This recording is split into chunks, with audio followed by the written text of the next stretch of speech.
Hey, what's going on, people?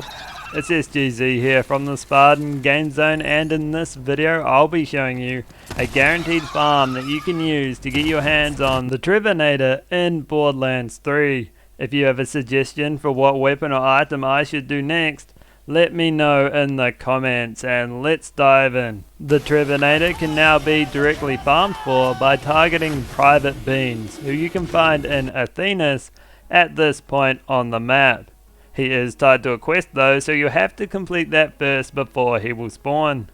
The quest is called Invasion of Privacy, and it's triple mega priority. Left some stuff back on Athenas. Some really important stuff. And you gotta get it back for me. I won't go in depth on what needs to be done. I can't bear to relive it again, but it involves picking up some pages of her notebook. It's pretty important because if you don't, it'll take you about 10 minutes thanks to the dialogue, which I have to say is extremely top tier. Day 3. I miss my family so much. Sometimes it feels like my heart is a fist clenched around a piece of barbed wire, and it hurts so much to hold onto the wire, but I'm afraid to let go of the wire because then I won't have it anymore. See what I mean? So after you've done that, get to farming private beans. The closest spawn point is the same as it is for Chupacabra, where the map splits in two directions near the ammo shop.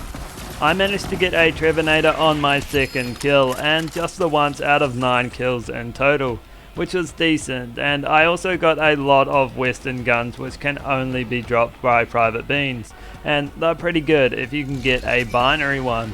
I did all my farming in true Vault Hunter mode without any mayhem levels, and that's your best bet for getting one quickly. That's because increasing mayhem levels won't increase its drop rate, just that of world drops, but you will have a higher chance of it dropping anointed.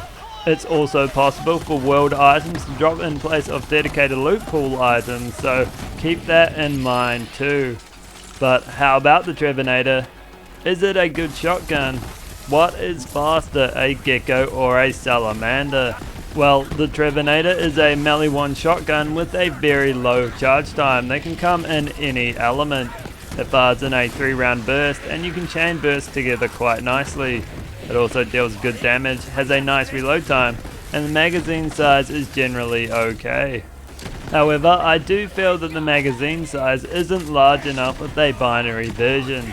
There's not enough in there to handle more than 2 bursts, or at most 3, and the damage boost doesn't justify the amount of ammo it consumes.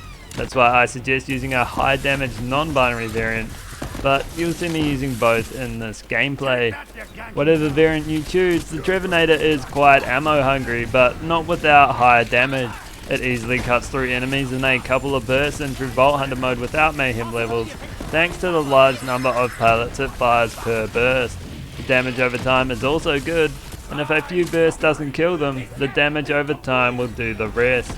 Overall, the Trevornator is a good shotgun that isn't hindered by the slow charge time of melee 1 weapons.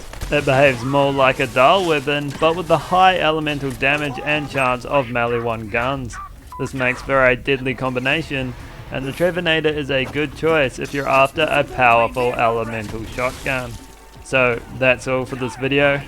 Let me know down in the comments what weapon or item you'd like me to showcase next. I hope you enjoyed the video. If you did, consider dropping a like or subscribing, and I'll catch you in the next one.